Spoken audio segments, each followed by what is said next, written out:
Good morning, everyone.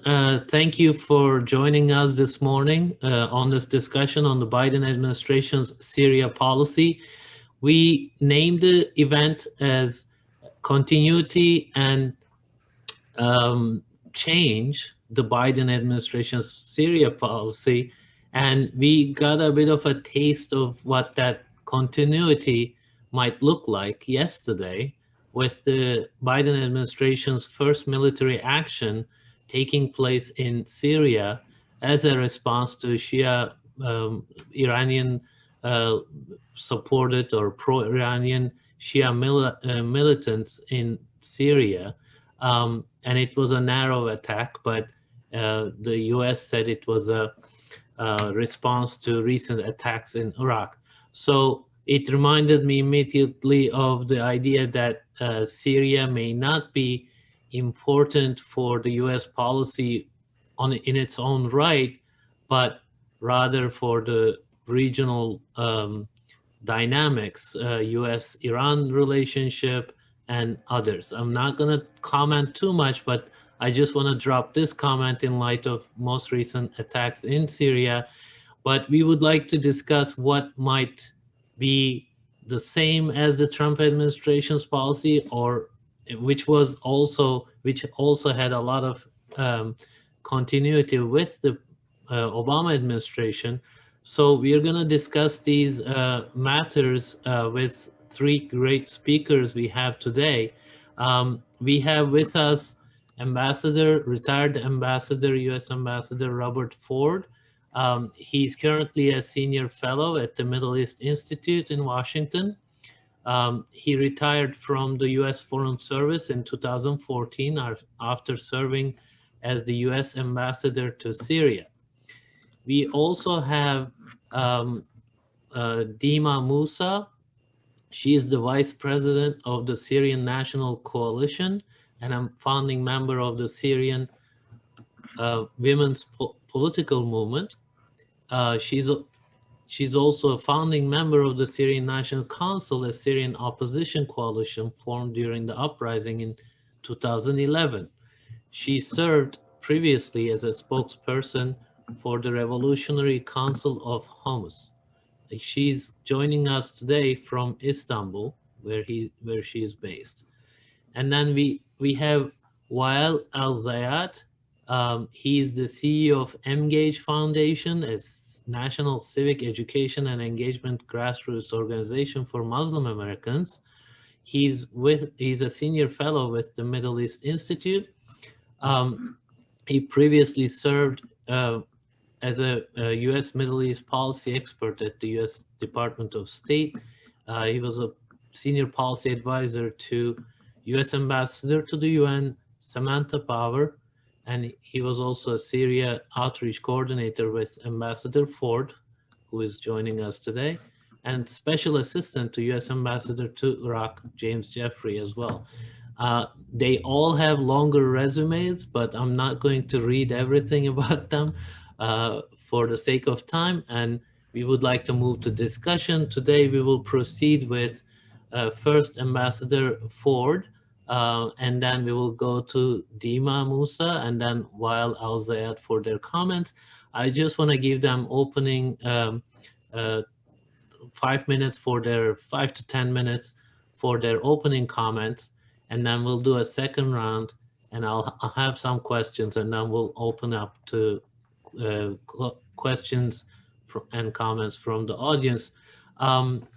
So Ambassador Ford, please, the floor is yours. Tell us how you see the Biden administration's Syria policy going forward, especially in light of what happened yesterday, what we can expect. Thank you. Thank you, Kadir. And it's nice to be with you, and hello to Dima and Wael. It's nice to be with you also. I'm just going to speak for maybe 3 or 4 minutes. With respect to the Biden administration's policy on Syria, I think there will be more continuity with the Trump administration than there will be change. Why do I think that?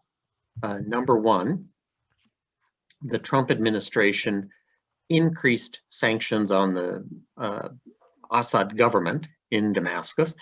I do not think that the Biden administration will reduce those sanctions. I do not think they will take them off.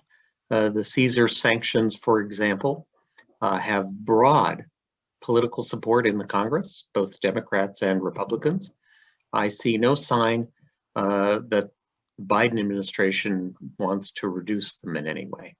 I would note that the UN's Mark Lowcock, their chief for humanitarian assistance issues, indirectly criticized American sanctions with the United Nations recently, but I see no sense that the Biden administration is going to withdraw them. So continuity there with the Trump administration. Number two, military presence. Again, I don't see any sign that the Biden administration wants to reduce or withdraw the American forces that are located east of the Euphrates River. If anything, they may have slightly increased the number of troops. I've seen media reports that there are 900 US soldiers on the ground now in eastern Syria. There are media reports of the Americans building a sort of airstrip in the very far northeast corner of Syria near Dedek. And there are other airstrips that the American Special Operations Forces have built in the eastern part of Syria, east of the river. I think the Biden administration is likely to keep them there for two reasons. Number one, there is still a hope that those soldiers, their military presence, represent some kind of leverage against the government in Damascus that will leverage political reforms of some kind from the Assad government. The second argument that I hear people make, and I think has a certain kind of resonance with the Biden administration, is that withdrawing the American soldiers would somehow hurt American credibility with partners in the region and perhaps partners more globally. And so rather than suffer a hit to credibility, they prefer to leave the soldiers on the ground in Syria. The one area where I can imagine there may be some change in the Biden administration is with respect to the treatment of Syrian refugees. Of course, the Trump administration did not like refugee admissions as a general principle, and they were further reluctant, especially to grant visas, refugee status to people from countries that had already been afflicted with terrorism, such as Syria. And so Syria refugee admissions plummeted during the Trump administration. I believe there were basically no admissions during calendar year 2019, calendar year 2020. The Obama administration had not allowed in a gigantic number of Syrian refugees. I think the most was in calendar year 2016 when they allowed in about 16,000. And I think the total number of Syrian refugees in the United States does not pass 60,000, maybe 65,000. It could be that DEMA or Whale would have a better precise number. But I can imagine that the Biden administration, as part of its general approach to reestablishing a refugee admission program, would include Syrian refugees in that broader refugee policy. And so finally, we should begin to see some Syrian refugees admitted to the United States. I think personally, the more the better, but that's my personal opinion. I'm going to offer one last comment and then I'm going to be quiet. With respect to the airstrikes, which occurred last night our time, I think it's a reminder that the Syrian conflict and the problems in Iraq and the conflicts in Iraq are linked. And they have been linked really since 2012 and 2013, when the Iranians were using Iraqi airspace to fly in supplies and equipment for the Assad government. This dates back to the time of Nouri al-Maliki when he was prime minister of Iraq. That hasn't changed, except that now there are a number of Iraqi militiamen deployed in and around Western Syria and now Eastern Syria as well, around Abu Kamal. And so I think those who sort of want to try to separate the two and look at them analytically as separate things maybe are missing a point. I'm going to stop there, Kadir. Let me unmute myself. That was a short set of comments, but I think we're gonna have to open them up quite a bit, because that all of them tells me a lot, actually. Thank you for being so precise and short to the point. Dima, let's go to you. What are the expectations on the ground? What are the expectations from the Syrian opposition about the U.S. role? And how do you expect, again, the same theme, changes and continuities with the Biden administration? First of all, thank you, Qadir, and I want to say hello to my co-panelists, Wael and Ambassador Ford. I'm not going to go into a political analysis, so because I'm a politician, so I'm going to talk more about our perception of what is going on and our position from what's going on with the Biden administration, which until now there are indications that it has a specific Syria policy. As you know, a lot of the positions, the main positions with regards to Syria have not been filled yet. We still have in the position that previously Ambassador Jeffrey and Joel Rayburn filled. We have somebody who's sort of interim, and this is not a permanent position. We don't know yet where the Syria file is going to be, and whether it's going to get its own envoy like the previous administration, or it's going to go back to the way it was during the Obama administration, where it was just somebody who's an official responsible for the file. So this is concerning for us. Until now, we have gotten reassurances that there's no change in policy with regards to Syria, but that also means that it hasn't been thought out or looked at, and it probably has also fallen on the priority list for U.S. Foreign policy. It hasn't even been mentioned in any of the statements made, whether by the president, by President Biden, or even the Department of State. And especially with the contacts the Department of State has had, the Secretary of State has had with some of the regional countries, which usually are concerned with Syria, we noticed that there's complete absence of talk about Syria when statements came out about these calls. This is the way we see it, that the Biden administration has probably now the main priorities are focusing on the inside the COVID, the pandemic issue inside the United States, and also the economy, and some of the problems that it has inherited from the Trump administration with regards to its international presence and its international image.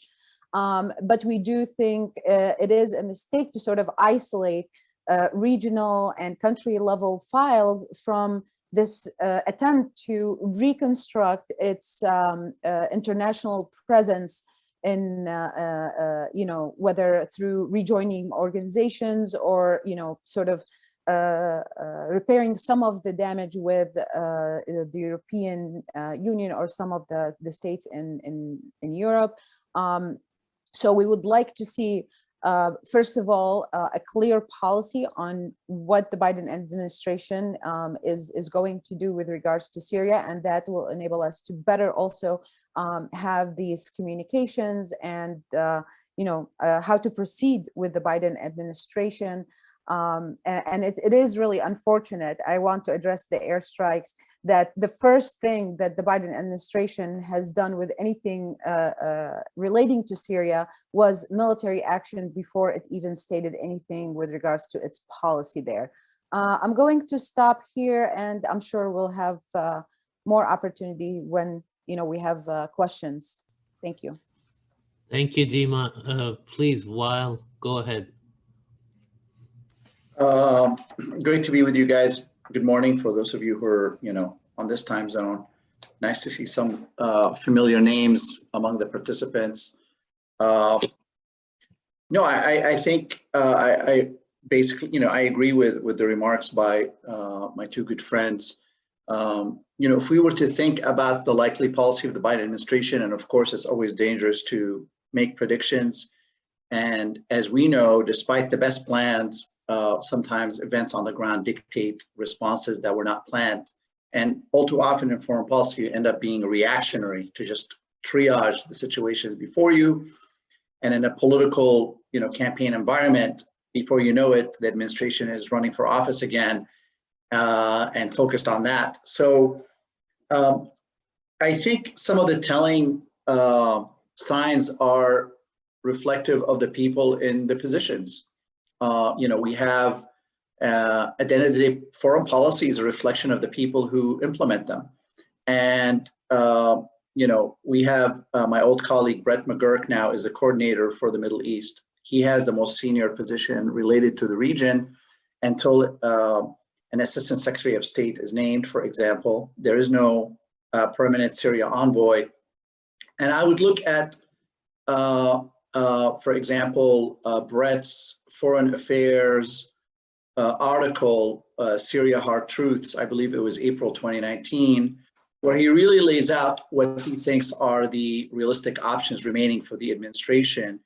And his premise is really that the importance to be realistic about where we are in Syria, the limited options that we have, particularly following Trump's decrease at the end of our military footprint in Syria. And his recommendation and his view at the time, it may have changed, but I don't think it has, is that the United States needs to make the most of what it has, which is this limited footprint, about 500 troops, to continue to work with the SDF on CT, preventing ideally the return of ISIS, and perhaps supporting efforts to reintegrate the SDF militias back into the Syrian National Army in exchange for some sort of decentralization agreement with the Assad regime. So that is a possibility that is out there, that would be something that this administration would pursue. Now, this would obviously have to be updated given what has happened since, which is the Turkish military offensive in Idlib, the resurgence of ISIS, and the questions of whether is it realistic to even try to do that with 500 troops. Can you actually do it?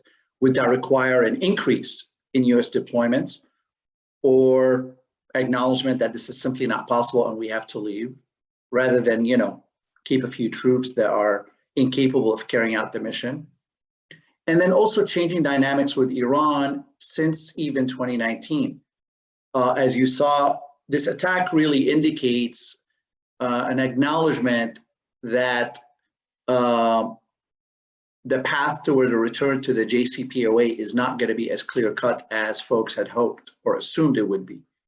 And I have to say, it's a little puzzling that the Iranian government would conduct these attacks right after the administration took office against our base in Erbil, against an administration that has publicly said they want to return to the agreement. And I know there's rationalizations regarding why they would do it, and the whole fight between the reformists and the hardliners in Iran, and internal politics that are particular to Iraq and to Iran. I just find it to be puzzling and a mistake on their part, because it really forced the hand of the Biden administration. They had to respond. And so that's a complicating factor of just hoping that we retain a small footprint, keeps an eye on ISIS, and maybe nudge the SDF to a deal with Assad. Now, I'm putting aside my personal views about this whole effort and any moral implications of this. I'm describing to you what I think are likely moves of this administration. And as somebody who worked in government, there's going to be a long, protracted Syria review process. I know Robert knows what I'm talking about. They're going to spend a lot of time, and there's a lot of ink spilled on thinking about what should be our posture. And they should do it. But I feel bad for the civil servants in the building who have gone through this now too many times in their careers. And where they will land is probably somewhere connected to what I said. maybe a little bit more pressure on the Iranians in Syria, maybe more or less support for the SDF, maybe a few more troops, or I don't see them withdrawing them, and maybe like actively supporting them to talk with the Assad regime or just let them deal with it on their own. The big question will be what the posture will be with Turkey. In places like Idlib, there are those who are pushing for more engagement with Turkey on Idlib, and including actually engaging with HTS and reforming it. There'll be others who will just not want anything to do with the Idlib province and let the Turks deal with it on their own. I'm not sure where that will land, but again, going to the people that are in office, including President Biden, it's no surprise that they don't hold particularly very close feelings about the current leadership in Ankara. And there's a lot of, I think, you know, for lack of better words, bad blood between the United States and Turkey in terms of the last few years in Syria, of how things went down. And as somebody who's worked on this issue, you know, there's always enough blame to go around, and legitimate views that are held by both parties. And it's my hope, actually, as NATO allies, that they are able to overcome that for the sake of the alliance, as well as the Syrian people who are dependent on these two countries figuring it out. Because the victims of Turkish-US disagreement are Syrians, in my opinion. They will be the biggest ones who will suffer. So that's, I think I've said plenty, and I'm happy to answer any questions. Yes, thank you, Wael. So I want to go back to Ambassador Ford. Several of you mentioned whether an envoy would be appointed anytime soon. I've seen the name Jeffrey Feltman in one of the pieces on Syria, but we are free to comment on what could happen if that were the case, if somebody like that was appointed. But I want to talk to Ambassador Ford about this last thing Wael talked about, Turkey. You've suggested in one of your rather provocative, let's say, pieces lately that, you know, the US simply, not simply, but should basically pull out and leave the ISIS fight to Turkey and Russia. Can you explain that perspective for our viewers? I think you're still on mute, though.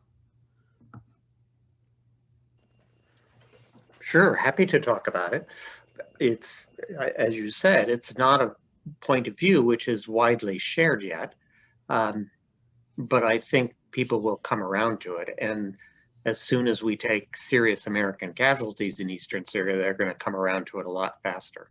I would prefer they do it before we take those casualties, but the Americans, I think, don't have an abiding national security interest in who governs eastern Syria. What we do have an abiding national interest in is that terrorist groups not use that area, use Syria more generally as a launching pad to launch attacks against the United States or our allies, such as in Western Europe. So very briefly, the Russians are already largely in control, along with the Assad government and the Iranians, of the area to the west of the Euphrates River. Is it perfect control? No, it is not. ISIS is still operating there, and in some cases has increased its attacks, but it doesn't hold territory. And were the Russians to put in more forces, I think they should be able to extend their control into eastern Syria.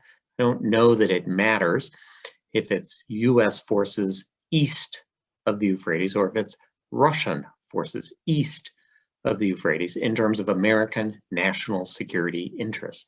Of course, the Russians will have to put in more forces. That goes without saying. But as far as I'm concerned, that's fine. It doesn't cost the US government budget any money for the Russians to go into eastern Syria. Thinking longer term, the United States has a small military contingent in a place where it has really no friends. The Turks are hostile to the American sponsorship of the Syrian Kurdish PYD faction and its militia, the YPG. That Turkish hostility is not going to end in the foreseeable future. The Iranians are hostile towards it. The Syrian government is hostile towards it. The Russian government is hostile towards it. And frankly, the Iraqi government is not entirely comfortable either. Even the Iraqi Kurdistan region government does not have particularly good relations with the Syrian Kurdish faction controlling the autonomous administration. So I'm always uncomfortable when the United States is in a position where it's exposed out on a limb without friends in the vicinity. I would be much more comfortable if the Russians were to take that area and simply continue their military operations east of the river, and so the Americans don't have to.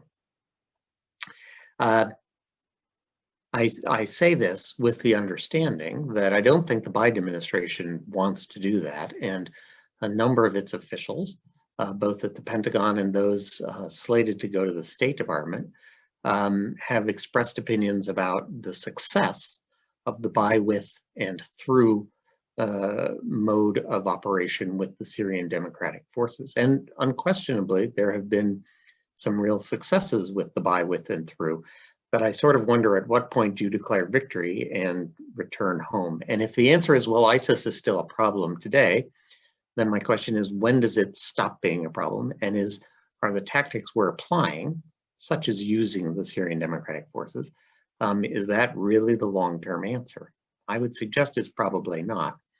But in any case, the American national security interest is that they not be able to use Syria as a jumping off point. That's where the Turkish role comes in. The Turkish-Syrian border is an American national security interest. And I'm going to be very frank here. I hope you don't mind, Kadir Bey, but the Turks have played a very dirty game over the years by looking the other way, and in some cases facilitating the movement of extremists back and forth across that border. Now, I understand that they wanted to overthrow the Assad government and they wanted good fighters. On a certain level, I understand it.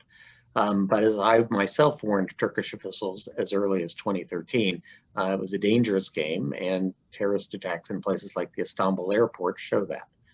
I think now, in 2021, it's time for the Americans and the Turks to have a serious conversation about that border and about stopping the flow of militants back and forth, and doing that in a verifiable way that the Americans are comfortable with. And in return for that, we don't really need to be in eastern Syria. We can turn it over to the Russians to contain an enduring ISIS presence. But that requires Turkish cooperation to shut down that border to the movement of militants. And so far, I do not think Turkey has been very reliable on that. I would rather see Americans negotiating with Turkey about that than arguing with the Turks about something like Efrain or Russell Ain or Tel Abyad or something. I think the American national security is we don't want militants moving across that border into Turkey and then going beyond Turkey. And frankly, Turkey has an interest in that too. I mentioned the Istanbul airport attack, but there have been other extremist attacks, ISIS attacks, including in Ankara, on the part of ISIS. So the two governments should be able to work on that. Thank you, Ambassador. Two things you said. I have just quick questions on those, and then I want to move to other panelists. One is, if you hand it over to Russia in the area you described in the US, there will be a lot of arguments about, basically you're leaving it to the Russians and the Iranians on the ground. And then by, with, through was successful argument has been kind of made strongly. There are many people believing that, but that came at the cost of all this conflict with Turkey. And it came, even at some point there were potential talk about potential clashes between US forces and Turkish forces on the ground in northern Syria. So that cost, do you think was, I'm coming from the perspective of, US has worked with the SDF. It calls it, for Turks, it's YPG, PKK, the same thing kind of argument. But, Biden administration has promised to work with allies, right? So like Weil talked about it, Turkey is a NATO ally. So like that, can you reflect on the cost of that engagement for the US, or for the US-Turkey relationship and for NATO? Sorry, two questions, but a bit expanded two questions, I guess. I'd like to go back to the first question. First one is, first. you're basically abandoning the ground to Russia and Iran. Yeah. That would be Got it. criticism, right? So the answer to that is really simple. Syria, dating back to the 1960s, that's to say 60 years, has been much closer to Moscow than it ever was to Washington. For people to say that were the Americans to withdraw 500 or 900 soldiers, the Russians take over Syria, excuse me, the Russians have had military assistance missions in Syria for 60 years. They have had a very close relationship with the Damascus government politically, economically, certainly in security. I mean, the KGB and then the successor intelligence service of the Russians has been in close cooperation with Damascus for decades. It's ridiculous to say that were the Americans to withdraw, the Russians suddenly are predominant in Syria. They always have been predominant in Syria. With respect to Iran, it's a similar argument. The Iranians and Bashar al-Assad go back now almost 20 years. The father, Hafez, kept the Iranians at a certain distance, even if he had a political alignment with them against Saddam Hussein. But the son, Bashar, changed that and seemed to be enthralled by Lebanese Hezbollah and the Iranians. And by the time we had the American embassy there, when I was there in 2011, the Iranian Revolutionary Guards were well ensconced in Damascus. As I said in my article, some of our embassy officers discovered they were living in a building with IRGC people. We weren't wild about that. So, I mean, they've always been there and they're going to stay there. The only thing I could say about it is what's changed maybe is that there are more militiamen, and most importantly, the Iranians are trying to move missiles in that would threaten Israel.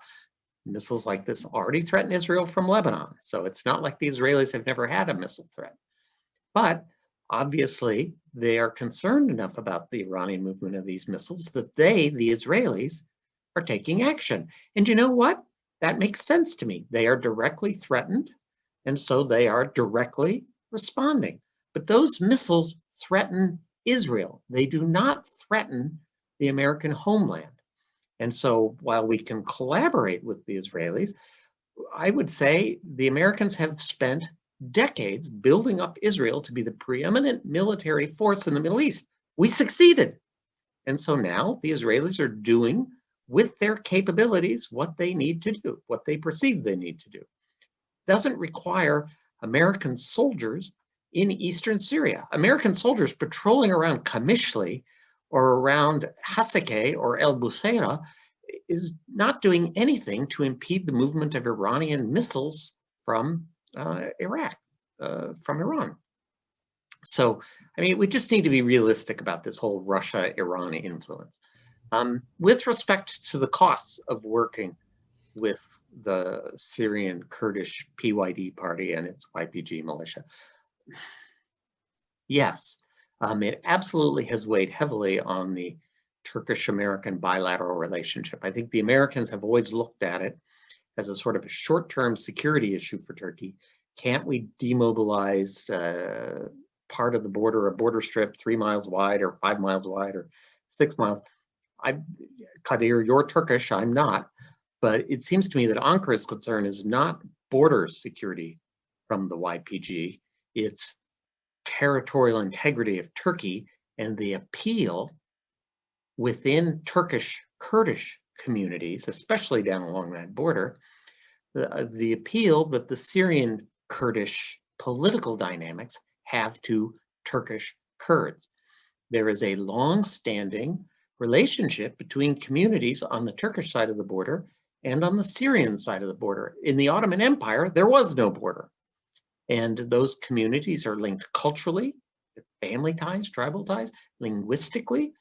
And so when, for example, ISIS was attacking Kobani and Ankara was hesitant to provide assistance, you saw Kurdish communities inside Turkey on the Turkish side of the border erupt in demonstrations. I think the Turks are Ankara is very concerned about the political dynamics in the autonomous zone and what they portend for Kurdish communities on the Turkish side of the border. And I don't think the Americans have ever really understood that. They keep trying to put it down to a sort of an immediate security issue. There are some immediate security issues. Like there have been Turkish allegations of people infiltrating into Turkey to carry out armed attacks. But I think deeper down, it's a concern about what does an autonomous area run by the PYD mean for Turkish territorial integrity. Thank you, Ambassador. There's, of course, I don't want to turn this into a back and forth with you on this. So I'm probably going to come back because there's already some questions about this, your proposal. So I want to move to Dima. Dima, based on what Ambassador has said, let's take that scenario. The U.S. decides that, they will pull out, let's say about 1,000 special forces on the ground. We don't know the exact number, but and essentially leaves it to Russia and Turkey on the ground to deal with ISIS. Would that be something that the Syrian opposition welcome, or how would that look for the opposition?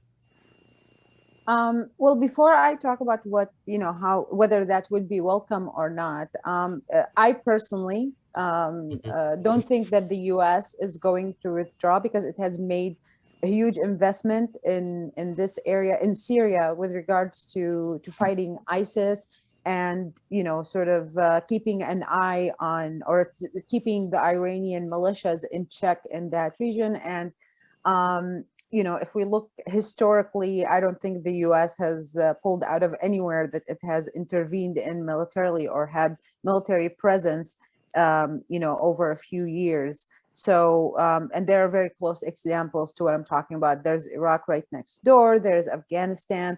So, I don't think this is something that we're going to see happen anytime soon. And in terms of what it can do, and with regards to how we look at it at the U.S. military presence in Syria, I want to go back to the point that or re-emphasize that the solution in Syria, it's not a military solution, it's a political solution, which we all know. I'm a member of the Constitutional Committee, and everybody I think has heard about what happened in the last round of the Constitutional Committee. The political process is again at a standstill. It hit another wall, as we had seen previously with the Geneva process. And I think that's a reflection of the international community's inactivity in this regard. And I'm particularly here going to point to the small group and, the Western group, the US and the EU. And we won't see the political process proceeding until the military issue is completely resolved and all military activity is completely stopped. But I don't think the US pulling out of Syria is indicative of that military issues being resolved. Because you still have some of the some of now frozen sort of front lines, but everybody's keeping everybody in check. There are practically 5 armies in Syria, and one of them pulling out is not going to solve the problem. The only signal that will send, I think, whether it's correct or not, is that Syrian people are going to get this sense that the US is turning its back on the Syrian people and it's giving up on Syria. And I think in terms of on the political level, it means that also that the US is not interested in doing its part with regards to the political solution. This is even politically, no one player is going to be able to push for a solution in Syria. It requires efforts from everybody, including the US, especially the US, which has been completely absent over the last few years. And the biggest indication of that is the Astana track. And this, this continuously growing relationship that now has become sort of like a strategic relationship between Turkey and Russia. So until and unless the US sort of decides to step back into the process, this is only going to prolong the what's going on in Syria, the de facto fragmentation of the country. It's going to make things a lot harder later on once we reach that point of actually engaging in a true political process. But all in all, I don't think the US is actually going to militarily step out of Syria and just hand over to Russia and Iran, because even for countering terrorism, I think everybody's efforts are needed. So I don't know if I answered your question, but these are some of the thoughts I had with regards to that. Yes, you did, Dima. What I'm hearing from you is basically Russia, US, others, Europeans, Turkey, and potentially Iran somehow they have to be part of the solution. Is that where they have to sort of marshal resources, diplomatic resources, to arrive at a political solution by, bringing Assad to the table, addressing ISIS concern, all those issues, and bringing up obviously opposition to the table as well, have Assad sort of give up on the idea that somehow he needs to retake Idlib, he needs to. So do you expect, or do you think that would how a solution would look like, or am I misunderstanding you? You're not misunderstanding me. Whether we like it or not, everybody now has has contributed to the Syria file or the Syria crisis, the Syria conflict, whatever you want to call it, and everybody has stake in this. So and everybody is, in one way or another, is part of the problem. So anybody who's part of the problem has to be part of the solution. Pulling out is not going to resolve the issues. And what the US has done in Syria, it can't just sort of walk away from that and expect somebody else to come and fix it. So if you're part of the problem, you have to be part of the solution. I think as Syrians, we're ready to sit at the table together. Now, when I look at the experience from, I know there's a lot of criticisms of the Constitutional Committee and the political process, but at least part of the Syrians have proven that they're ready to engage in a serious political process. You have another half that they're coming to the table, but they don't have the ability to make a decision. They're still waiting for orders from Damascus, which is still working on this ability. It has this margin to obstruct the process, to slow it down, to stop it. And that's related to the way, that on the international level, there is no consensus. There is no agreement on how to proceed with regards to Syria. So, until and unless that happens, and that does require everybody, those we like and those we don't like. Thank you, Dima. I want to turn to Wael. Of course, Wael, feel free to comment anything you heard, but in a piece you wrote, co-authored with Ambassador Ford, you guys mentioned, humanitarian aid at this point is the top priority, or should be top priority, especially Russia blocking it from entering Syria.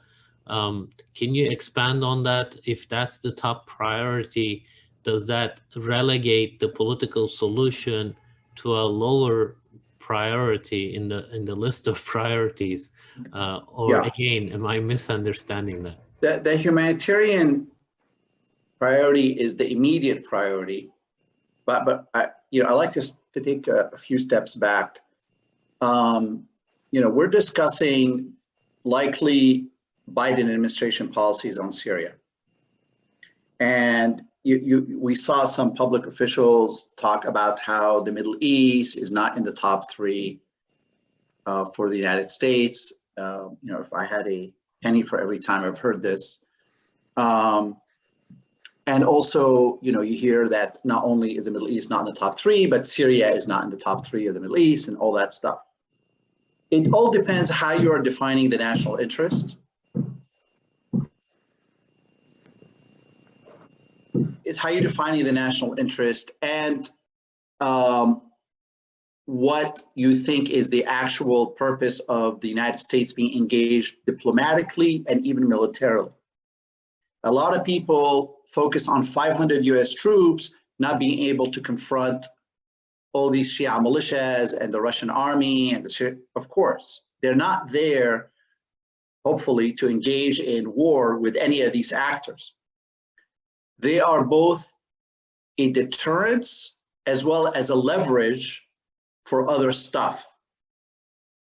And discussions about symmetric comparisons is missing the entire point. And I actually think some people who are deploying our troops out there are either not understanding this or they are faking not understanding it. The United States holds almost a third of territorial Syria today with 500 troops. How is this possible? That's the question. How is this possible? It's possible because people understand that behind those 500 troops is a superpower with warships in the Mediterranean and the Persian Gulf and the Indian Ocean and cruise missiles and stealth bombers and a whole lot of other stuff that comes behind it if you do anything to those troops. This is how the United States decimated Russian citizens who encroached on our bases in the north a few years ago. The Wagner Group, those are Russians. They're Russians. We killed Russians, hundreds of them, annihilated them. And it didn't start World War III. You know why? Because the Russians don't want to enter into World War III with the United States, and neither do we. And we established certain rules of the game. Same thing.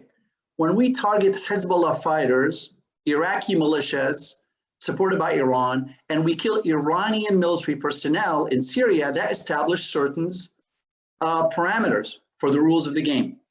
So our troops are there to project power. That's the real purpose. Now, can you translate that projection of power into political gains? That's an open question. But in your projection of power, you are actually achieving other immediate objectives. One of them is civilian protection. In the areas where the United States is operating or projecting power, the civilians don't have to endure barrel bombs. They don't have to endure arbitrary arrest by the Syrian regime. They don't have to be bombed by the Russian Air Force. So a third of territorial Syria is safe from those actors. Is it safe from everyone? No, it is not. There are criminal activities. There are abuses by the SDF. There are ISIS attacks. But I would think if you ask those people living in those areas, is it better to be there or other areas that are not protected by the United States projection of power? They would say, no, we want to stay where we are.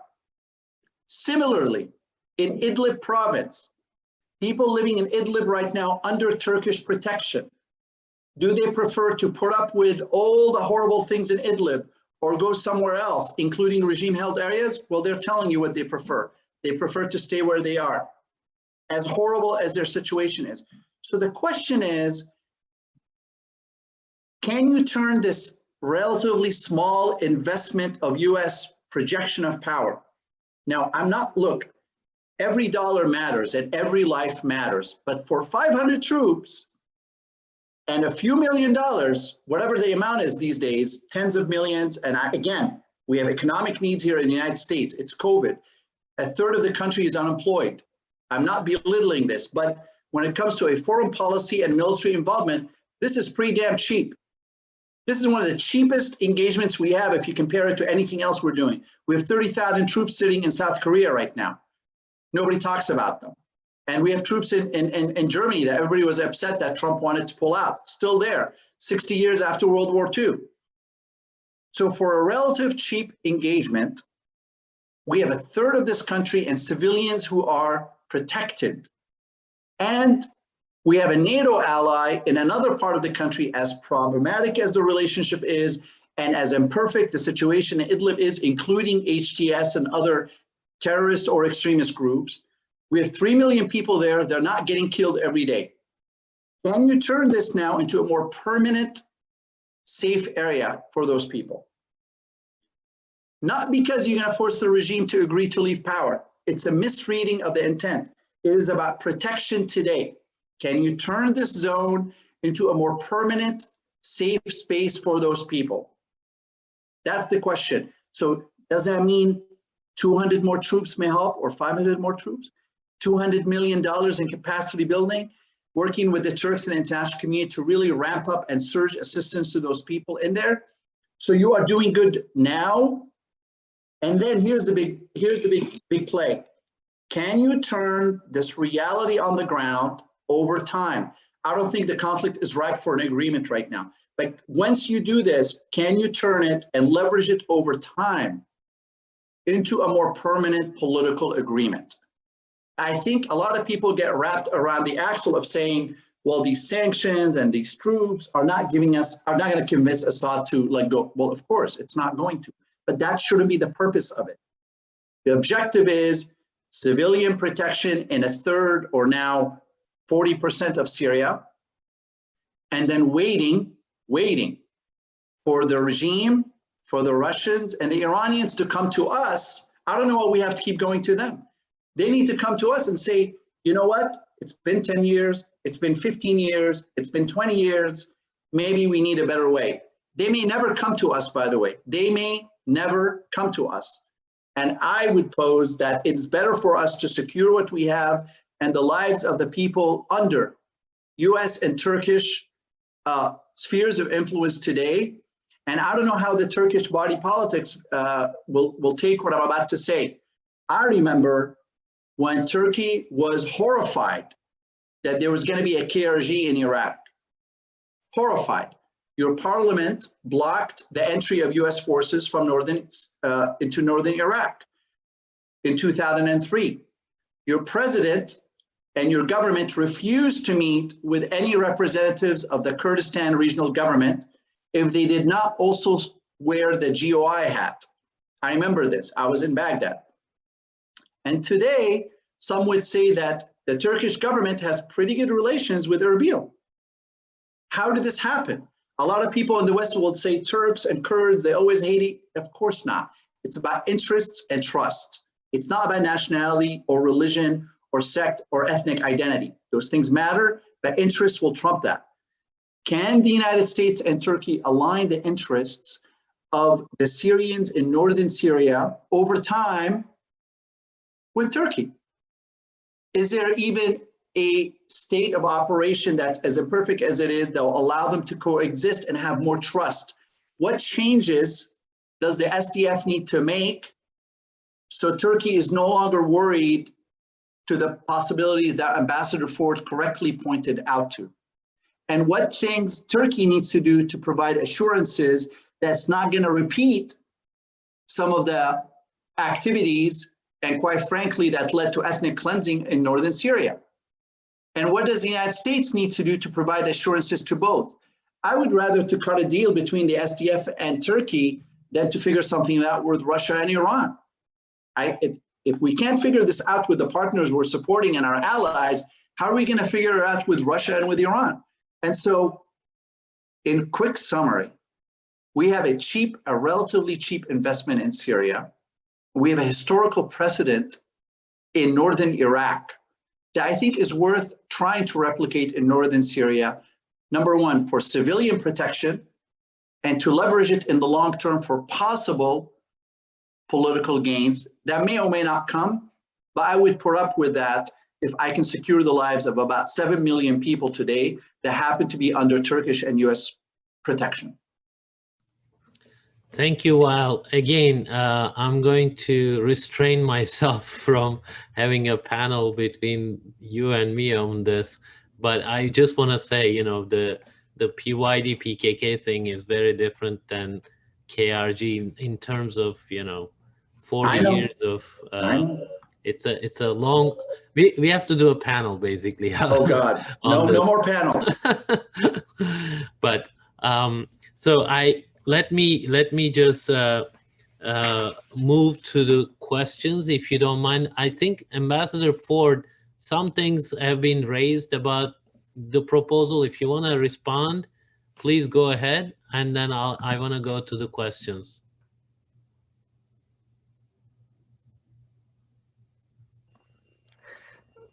Just 2 points. Number one, I think it's important for the United States not to deploy its military in a haphazard way without a clearly defined mission, without an ability to set benchmarks for the success of the mission, and without some sense of the conditions of success which enable us to then withdraw the troops. If we send our military into missions that are ill-defined and later marked by mission creep, and I think in Syria we have exactly that, mission creep, we risk over time, when other situations arise around the world, and they will, where we find that we're scattered in a variety of military missions and it impedes achievement of broader and bigger national security interests. Colin Powell was my very favorite American Secretary of State and did not distinguish himself in 2003 in the beginning of the Iraq War. I will be the first person to concede. But in general, he was very reluctant to send US forces into ill-defined missions. That's very much where I am. And I will be very frank with the audience. I was not in favor of sending American troops to Syria when it came up in 2012 and again in 2013. The Iraq War convinced me and a lot of my colleagues that it would be a mistake to get involved in a military operation of indeterminate length in Syria. I still believe that, and I'm very happy we've suffered no casualties. I'm very happy. We've had a few, but less than 10. I'm not at all sure that that's going to remain the case for 10 or 20 or 30 years until finally Moscow and Damascus agree to come and approach the United States. I think it's incumbent on those who do want an indefinite and rather ill-defined American mission to at least be upfront about it. Wael was, but I don't hear many other people saying that. And I've noticed, Kadir, in all of this discussion about the US military presence in Eastern Syria, we're not even talking about ISIS. ISIS is, for the most part, largely contained so far. Will it stay contained? I think would be a great subject to discuss as the panel continues, and why would it or why would it not remain contained? But right now it is. So then one other comment, and Wael alluded to this, but I want to drive the point home. I don't live in Washington. I live outside of Washington, and the needs of the country are quite great. They're bigger now than they were 10 years ago, the pandemic being a case in point. The operation in Syria is costing us in the neighborhood of $2 billion a year, $2B with a billion with a B dollars a year. Could we use the money better in better ways? I think many people would say yes. There's a whole wing of the Democratic Party that would say yes. I would agree with them on that. So we get then to the point that Dima raised, and I want to address it very directly. I have a sense that, like many people, Syrians are waiting for the Americans to fix the Syria problem. But I don't think America can fix the Syria problem. I think that's been amply demonstrated over the last 10 years. I don't think Russia can fix the Syria problem. I don't think Turkey can fix it. Not sure who can fix it. But certainly the Americans cannot fix it. Even if tomorrow the Americans bombed Damascus and Bashar al-Assad fell, who's going to replace him? And would that end the conflict? Probably not. So that's just analysis.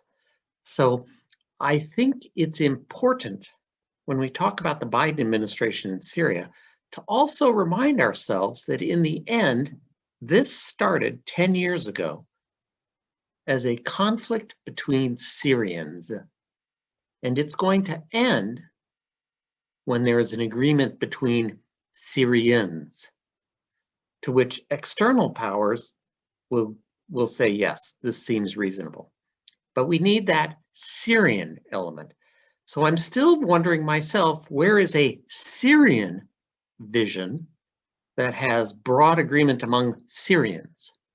Where is a Syrian national plan that appeals to a broad set of communities across Syria and would also earn international support? If there was to be an initiative anywhere, I would not look to the Biden administration for it.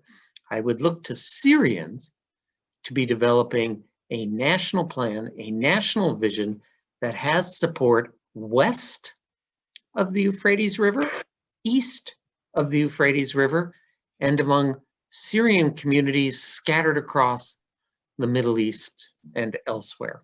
A Syrian plan and a Syrian vision. That's a lot more important than anything that Mr. Biden is going to do. Thank you, I'm sorry, just very quickly, but but Robert, you know that there's been more plans and visions, from the Day After Project to various articulations of really beautiful principles on a democratic, even secular Syria that respects minority rights and women rights. I mean, I have folders of plans and binders of plans, but that appeal to and not to be, I hate to speak in these terms, but that I know many Alawis and Christians and Druze and Sunnis and Arabs and Kurds said, this is great. But everyone knows that it depends on Bashar al-Assad sharing power or stepping aside. And his criminal mafia regime will never contemplate that, even if the plan came from their own sect or village. That's not how they operate. And so to say that this requires a Syrian plan, I think is just not entirely realistic, because the Syrian plan requires this current regime, which has now ruled Syria for 40, 45 years, I lost count, agreeing to certain compromises, and it's not in their DNA. And perhaps, I get it, it's not for the United States or Russia or Iran to ultimately fix this. But what we're saying is there are things that the international community can do, number one, and this is where there are disagreements, on mitigating the harm that's been caused by this conflict, and perhaps helping on the margins to steer it toward a better place. I share with you that this conflict began between Syrians, but it's sure as hell not where it is today. And in fact, the Syrian component is a very small part of it at this point. There is this question on directed towards Ambassador Ford, again on this topic, that's why I want to bring it up. It says, it's really disappointing to hear you calling for handing over more Syrian areas to the Russians. That, if it happens, means continuity of the suffering of the Syrian people, and it will make it more difficult to have a fair political solution.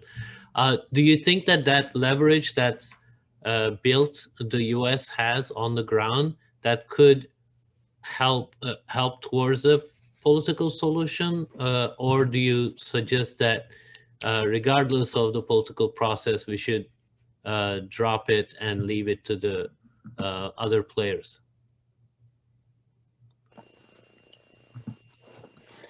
I think we have to be honest. This leverage that I keep hearing about, Whale just referred to it. He toned it down a bit, which I appreciate, but I just don't think it's going to achieve anything in the near term. And the Americans have controlled the oil fields and these grain producing areas with the Kurdish PYD, YPG militia. They've controlled these areas now for going on 4 years. And yes, the economy in Western Syria has gone seriously down. Exchange rate on the Syrian lira has skyrocketed.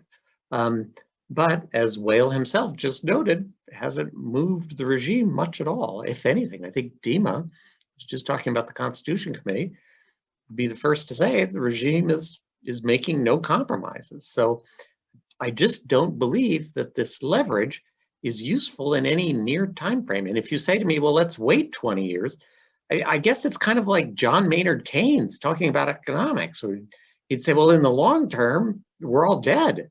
How long do we wait? And is that really the way we make American foreign policy, to, like, you know, scatter troops around for 20 years at a time? I don't know. That strikes me as not a very sound way of doing policy.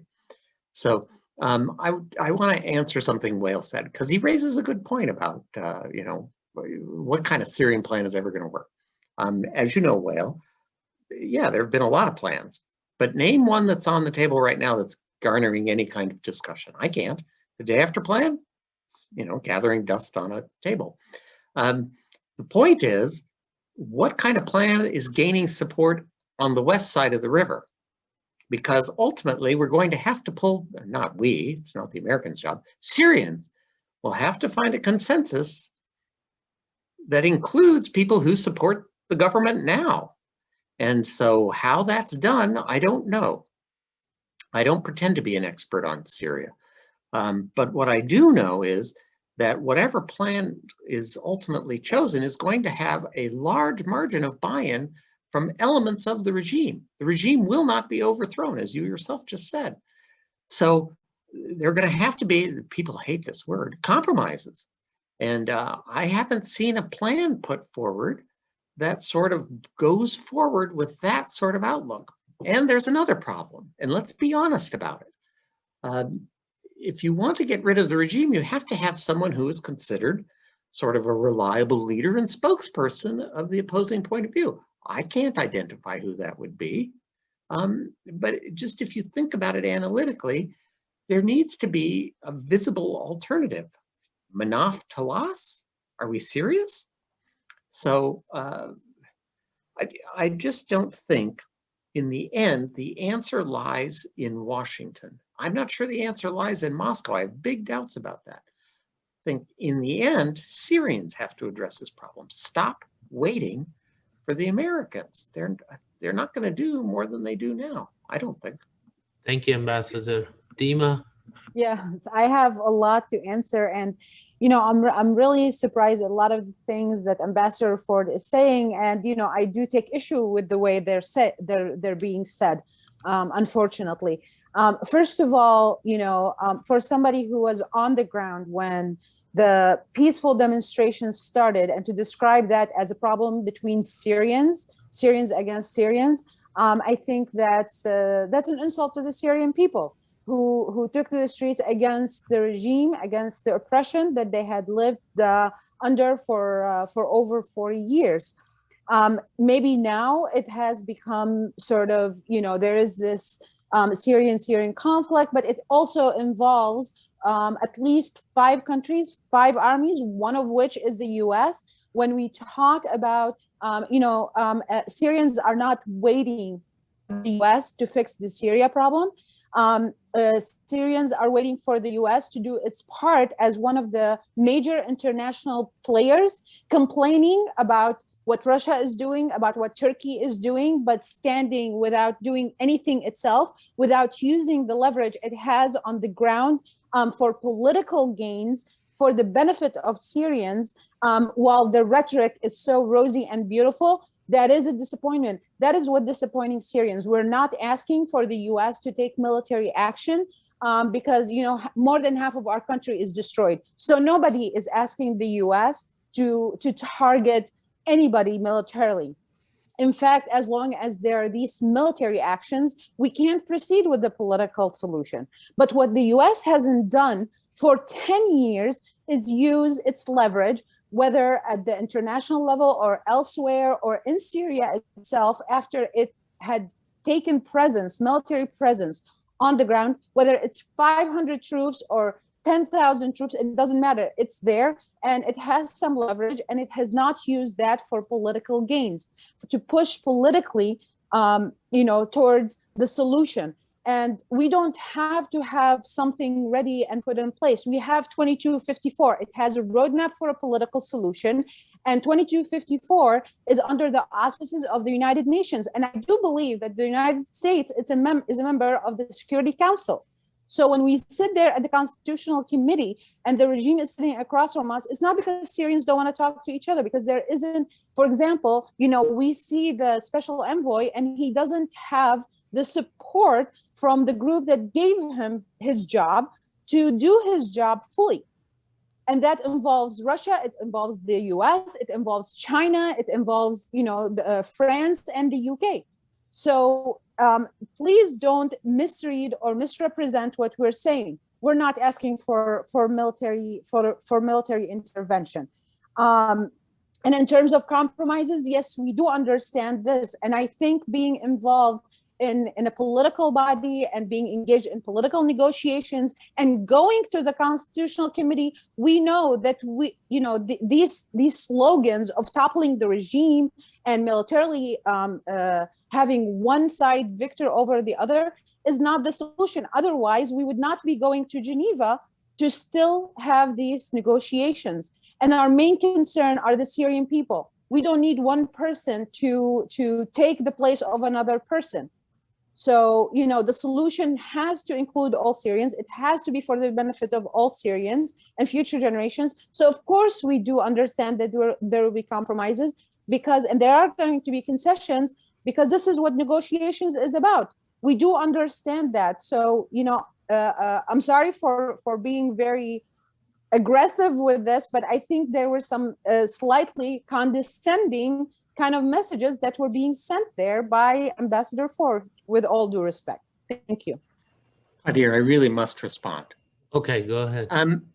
Dima, I respect your passion and I respect your point of view, but I have to ask you directly. You want the Americans to do more. What precisely do you want the Americans to do? Be very specific tactically. Don't tell me about using leverage. What specifically do you want the Americans to do? Do you want us to put more sanctions on Russia? Do you want us to put more sanctions on Russian military companies? Be specific. Well, I would like to ask you a question. What has the U.S. done? No. I asked you a question. No. What has the U.S. done? What has the U.S. done to push for the political process that it supposedly supports, for the political process according to 2254, which was, the entire Security Council voted for it? What has the U.S. done? The thing is, inactivity obstructs the process. And you tell me, what can the U.S. do? But what has it done also? What I think, guys, is actually, what if I said you're both right? And there's something that there's a tendency for look, all of us here are deeply frustrated and heartbroken by the last 10 years. And one of the sad legacies of Syria, it has, while the real perpetrators of atrocities are cooperating with each other to inflict more harm, those who really have struggled to do the right thing, right, in some cases end up turning against one another. I mean, again, I think the greatest travesty has been what has happened to the NATO alliance, not just US-Turkey, by the way. The entire NATO alliance and the European Union work together and believe in a consensus on how to deal with external issues. I mean, that's one of Vladimir Putin's greatest achievements. In Syria, the United States has done a lot. Okay, the United States has troops on the ground. We have suffered casualties. We have almost gone to war with Iran and Russia over Syria. We have risked our NATO alliance with Turkey. And we are the largest humanitarian provider of assistance to Syria. We spend hundreds of millions, billions of dollars we've spent. Unfortunately, we get no credit for, including from Syrians, including from the Syrian opposition. I mean, it's really frustrating. Like, you hear the Syrian opposition talk about the United States, you would think they're talking about Iran. Like, guys, we're trying to help. Now, this is not about what do we need the United States to do more. As I've mentioned, Ambassador, I actually don't think we need to do a lot more. Personally, I don't. I really do. The argument now is some people are saying we need to pull out, we need to lift the sanctions, it's over, it's too late, Assad is going to win again, why are we there? I understand the sentiment, but what I'm saying is different. We don't need to do anything differently or that much differently. Whatever we have on the ground, the American body politics is not going to support more troops in the Middle East. This is a fact.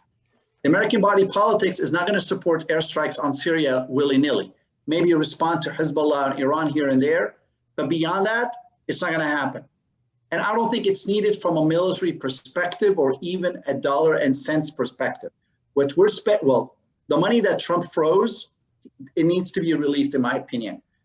The troops that we have on the ground, in my view, honestly, maybe a few more hundreds will do the job. And Dima, I actually think sticking around with our current posture in the Northeast and perhaps better coordination with Turkey and Idlib and continuing the humanitarian and capacity support may get us to a better place down the line, but it saves the people under the protection of the US and Turkey now. And bridges, look, we're all talking about compromise. It bridges the various must-haves for different stakeholders, including in Washington. There are people who want nothing to do and they don't want greater commitments in the region. And there are people who don't want to cut and leave. And what we're saying is, don't change what you're doing. The presence on the ground, the support we already provide, and when we talk about the diplomatic engagement, that's an easy one to increase, and we should increase it. There should be more high-level, serious U.S. engagement with experienced diplomats at every opportunity. The constitutional process, the Geneva process, I'll even say in Astana, we have to be there. We have to be there. We have to create our own processes between Turks and Kurds, between Arabs and Kurds, between the opposition and even the regime in track 2. We should be involved in all of that. So I just want to make sure that sometimes in our frustrations, we come across as so far off. I really think we're, in terms of our posture as a country, we are where we need to be given the realities that I described. Well, the U.S. Engagement with Russia has not been in a, I would say, sort of, okay, this has to end, and what do you want type of thing. It didn't enter, the U.S. didn't enter into a serious negotiation with Russia. That would be my humble criticism, but it mattered in Idlib. We saw when Trump said, don't do it. It did matter. Russia has played this game often, with Turkey especially, right? Empty out zones and then have Assad bombard, take over gradually, etc. U.S. pushback on that has been weak, I would say, and Turkey entered the Astana process not necessarily, happily, but it was because those guys were on the ground. So I feel like despite the presence, U.S. presence on the ground, we basically focused on ISIS, and the larger Syria story is a bit forgotten. And I want to ask you a question that is from the audience. the new administration might want to ignore Syria policy, but Syria has a way of creating crises that require policy responses. What, if any, crises could you see in the coming year if the admin A appoints no senior representatives, B dawdles on policy review, C shows no energy on the file in general, or does it settle into status? Yeah, maybe I'll come back to answer the question I never answered when you began by asking me about the humanitarian situation. Yeah. Look, I think and I know that the current acting is an experienced and respected U.S. diplomat. What you need for these roles, and perhaps Amy can do that, or maybe someone else is needed to work with her, because it's really, as Robert knows, it's actually two jobs. The Syria job is two jobs, and they pay you one salary, which is internally, you have to manage the United States government's response. You need to be an internal bureaucratic operator. That's a full-time job, and it's very difficult. And sometimes it's more difficult than the external job. So you need to steer the interagency, the political, the economic, the humanitarian, the security, in support of objectives. And you also have to be the face of the policy diplomatically. You have to meet with the UN, with the allies, sometimes with adversaries. Robert Ford did an incredible job that really somebody should write a book about, which is how he worked with the group called the London 11. The relationship that Ambassador Ford created and the consensus he helped steered in support of the Syria policy, particularly between countries that did not always get along. And people matter. I saw the United States take a leadership role back then to make sure that Turkey, the UK, the French, the Italians, the Germans, the Saudis, the Emiratis, the Jordanians, and the Egyptians. Can you imagine? All of them agreeing to play nice with each other. It wasn't perfect, and some were doing their own little things on the side, but it was pretty damn good to see this diplomatic coordination and personal trust developing over time, especially between us, Turkey, the UK, and France, by the way. The ambassadorial level and the envoy level. Okay, your ambassador Omer, Wilkins, Chevalier, Robert Ford, and others, whatever good happened at that period, it was because of that incredible diplomatic management of this portfolio. You need this envoy, whether it's Amy or whoever comes next, to be able to do that, to replicate it. You need a Richard Holbrooke, right, kind of type of diplomat to manage somebody like, I mean, can you imagine dealing with Lavrov and the Russians, and then perhaps the Iranians and the UN, God bless their soul, they just can't get shit done. And then you have to get the Syrians, right? And the interagency. It's very needed. And I fear that, for example, you have now a new test coming up. In July, the United Nations Security Council resolution that authorizes cross-border access into Syria. By the way, I don't think that resolution was ever needed. You already have access provided by previous resolutions that the UN refuses to use. But that's neither here nor there. The Russians are not going to renew this mandate. What are we going to do as an international community? It's not just the United States' responsibility, but we have a part of the responsibility. Most of our money is crossing that border. So who is going to take that leadership role in the interagency to think of what to do, to get the legal authorization, right?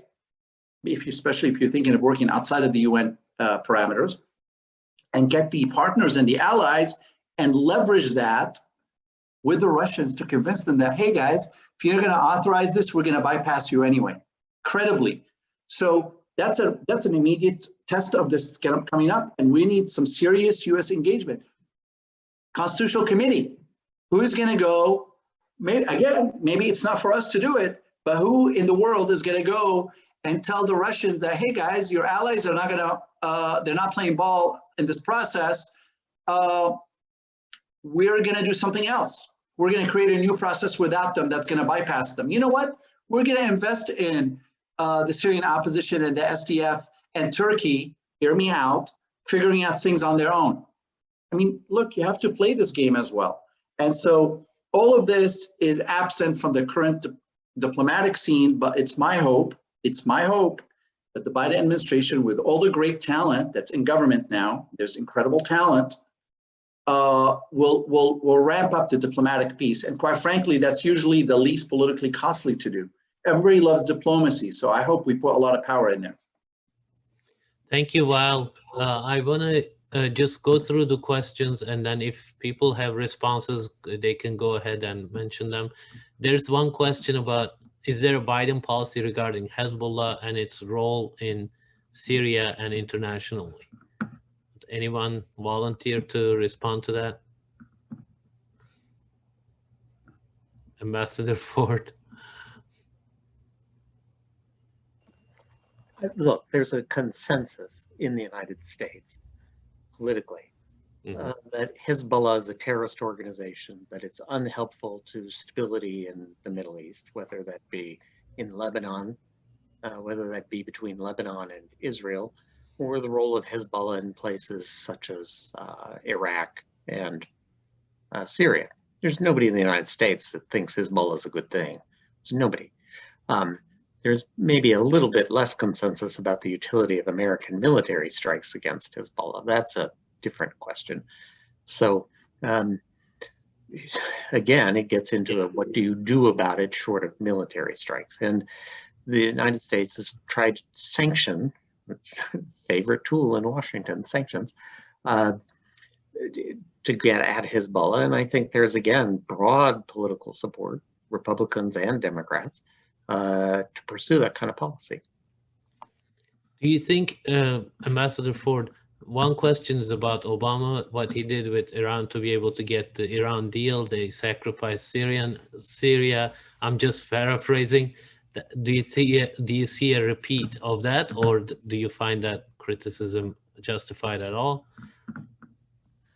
So a lot has been made of Jay Solomon's remark in his book about the Obama administration wasn't willing to take military action in Syria because of its negotiations about the Iran nuclear deal. I have to tell you my own perspective, having sat in meetings at the White House and having talked to Obama personally about it, is that the president was as much concerned about getting into a military adventure where he couldn't see how it would end and how he would control escalation.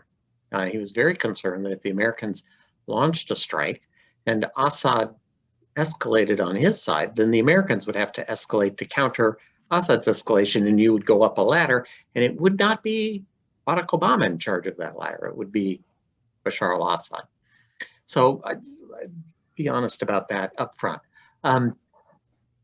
I personally doubt that the Biden administration wants to get deeply involved in a military confrontation in Syria. I think priorities of the Biden administration are domestic, economics, pandemic, social justice issues here in the United States, climate change, and to the extent that there's a foreign policy priority, it certainly is not in the Middle East. So whatever military actions they take, I think they're going to be designed to be very short, very brief, and hopefully not provoke escalation from the other side. I'm very sorry. I have a hard stop at 12:30. I apologize, and I'm jumping yet to another Zoom we'll let you go. We are ending in a minute. Dima, I want to give you the last word. Thank you, Wael. Thank you, guys. Thank you, Dima. Thank you, Ambassador. Yeah, I just wanted Wael to hear this before he leaves, that I second a lot of the things that he said. I agree with a lot of things he said. I definitely, none of the things I was talking about, obviously we're not ignoring all the assistance that the US has given, whether on the humanitarian level or to the opposition. I just don't think it had been sufficient, or there's a change, because 10 years later, we need a change. We need a clear policy. The one point I will disagree with you, Wael, on is when you talk about better coordination.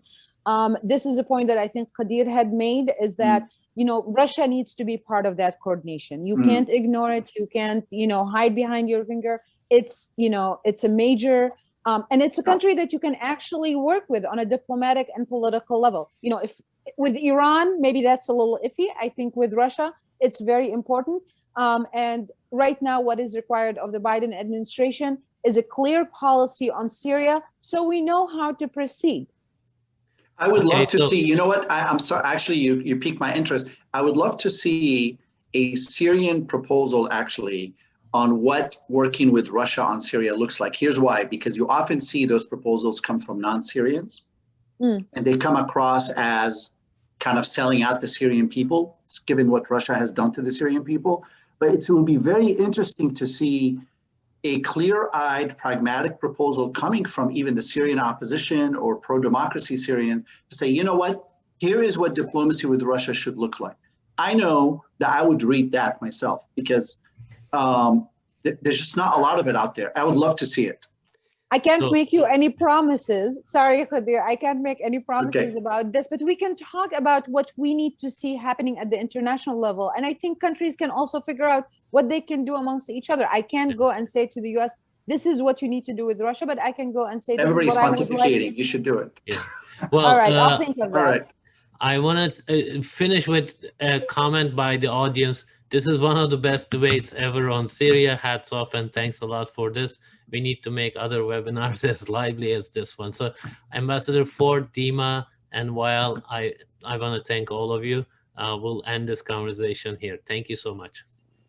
Thank you very much. Thank you. Thank you.